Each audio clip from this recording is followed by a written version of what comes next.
I was watching an interesting video on Al Jazeera's website a few days ago called "Why is Venezuela so violent?" Apparently now, Venezuela is viewed as one of the most dangerous places in the world.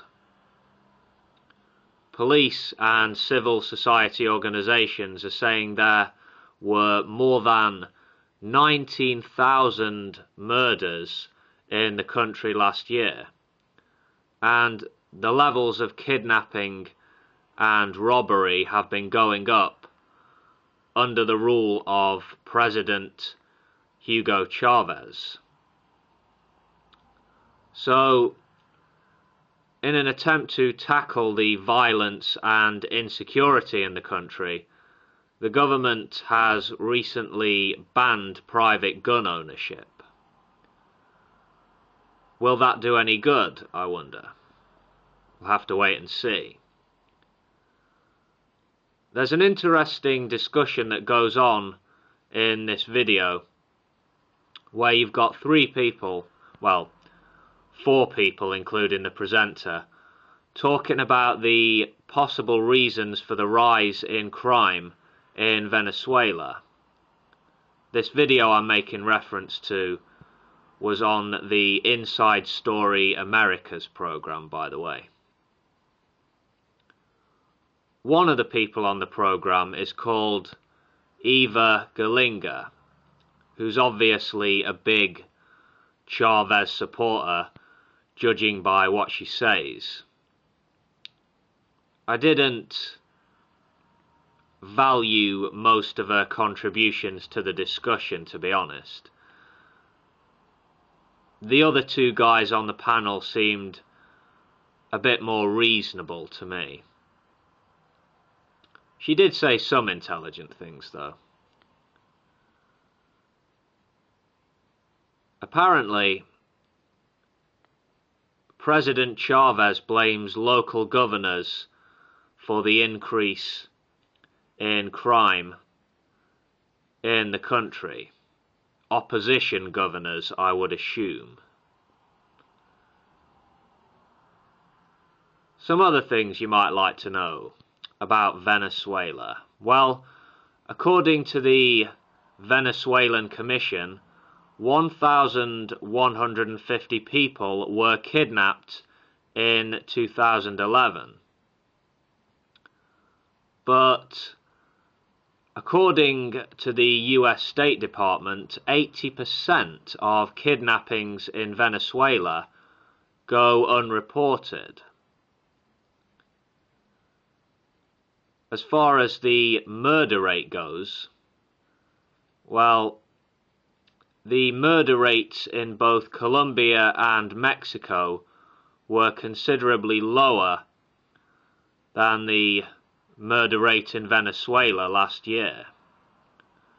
I'm using Al Jazeera as my source here. I saw a good little report by Lucia Newman from Caracas a few months ago, also on the Al Jazeera network, called "Venezuela Struggles to Check Violent Crime." Well worth a look, I would say, that little report.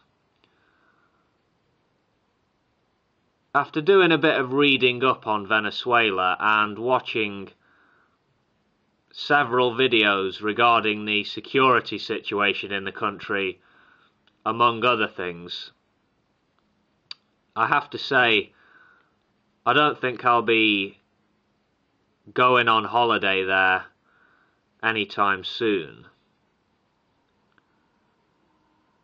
So, going back to the Inside Story program, the presenter asks, what's driving the current crime wave in Venezuela? Eric Farnsworth, who is Vice President of the Council of the Americas, says that the narcotics culture, which has been developing in the country, and drug-related activities have been driving crime. and he also makes reference to poverty as a factor. And he said there are issues in terms of over-politicization of some of the security forces, which makes on-the-beat policing difficult. Eva Galinga made reference to corruption, inequality, and drug trafficking when the presenter asks her the same question. Then Roberto Brasino Leon, who's director of the Venezuelan Violence Observatory, gets the chance to put some of his views forward. He said a big problem is the institutional destruction of the country provoked by the government. And he said the government has made a decision not to enforce law. Interesting. In the opinion section on Al Jazeera's website, there's a piece written by a Dorothy Cronick entitled "What's Behind Venezuela's Violent Crime Problem?", written in December of last year.